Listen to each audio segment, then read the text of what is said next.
Well, hello there, folks, and a very warm welcome as usual back to What's for Tea. And it's lovely to see you all, and thanks for coming over this week just to check out the archive recipe. This one is from a few years ago, and it's the perfect Easter recipe. It's hot cross buns, and these are lovely and sticky and squishy. So let me pass you over to me from a couple of years ago, and I will catch up with you just at the end. So the first thing we're going to do is mix in our dry ingredients. So put your flour into a bowl, and to that pop in your yeast and then your white sugar. You just want to grab yourself a whisk and just make sure that your ingredients are thoroughly combined. Just take you a few seconds. And once you're happy, you can pop in your spices. So like I said, I've got some nutmeg, I've got some cinnamon, I've got some mixed spice, which is just a combination of all of the other things, and some salt. And again, you just want to give this a good mix. Now the last dry ingredient is going to be your dried fruit. Like I said, I'm using some raisins, sultanas and mixed peel, but you can use whatever you like.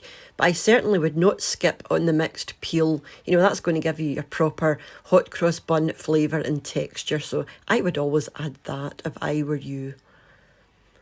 Now we're going to start adding your wet ingredients. So pop in your lukewarm milk, followed by your vegetable oil and then your beaten egg.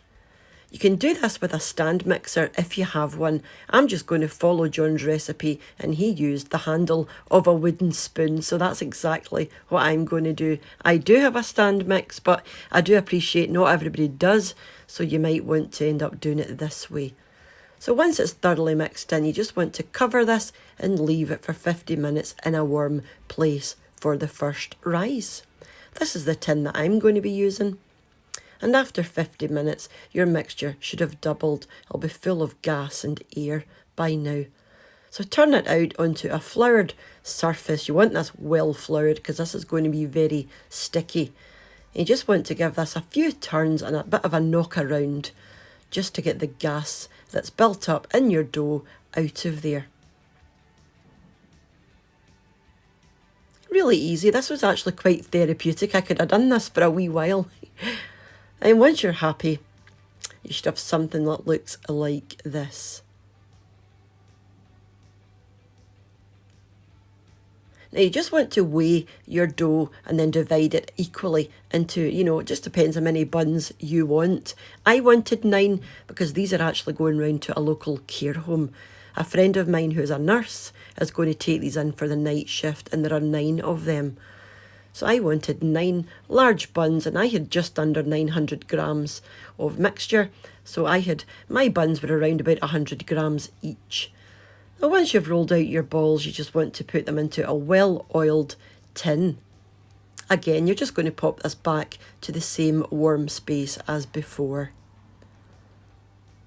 Then cover it up with some cling film. You just want to lightly oil the underside of your film though, just in case as they rise they touch the film and you don't want them to stick. So whilst you're waiting, you can go on and do the mixture for your crosses.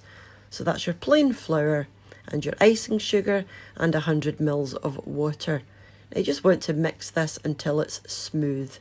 You'll have a nice smooth paste. And just like this. It looks a bit like elastic pudding. And then I'm just going to pop mine into a piping bag, but you could use a Ziploc bag if you don't have one of these. You don't even need a nozzle. All you're going to do is snip the end off of your bag so you've got a wee hole for your mixture to come out of. So just set that to the side for the time being. Easy. Like I said, you can use a nozzle if you like, but it's really not necessary. You're not doing anything fancy. You just want a clean line. The last thing we're going to do is warm up our jam for the glaze. But like I said, if you don't want to use apricot jam, just use equal parts sugar and water. Give it a good mix till it's, dissolved, and that's just as good. So once your balls have risen, get your film off. and you just want to make your crosses. So just go straight along and your mixture will find its own way down those gaps.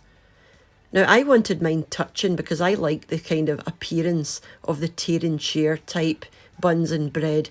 But if you don't want, if you don't want yours to touch, just space them out a bit further. But I was doing this on purpose. Really easy.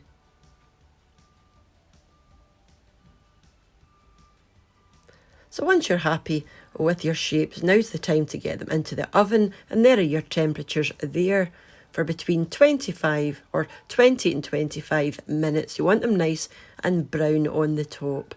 And the last thing I'm going to do is glaze the top with my warm apricot jam. But like I said, you can just use water and sugar if you prefer. But I think this gives them an even nicer colour, because it's kind of yellowy.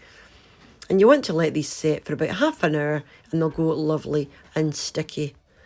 So do let me know what you thought of that one. It does take a wee bit of time, but I think it's well worth it. And of course, you can pick these up in the shop quite easily and quite cheaply, but there's nothing like making your own hot cross buns. It's just so satisfying. So thanks for watching, and a huge thank you as usual to you all for watching, for the supporters over in my Patreon page, and to the channel members here on YouTube.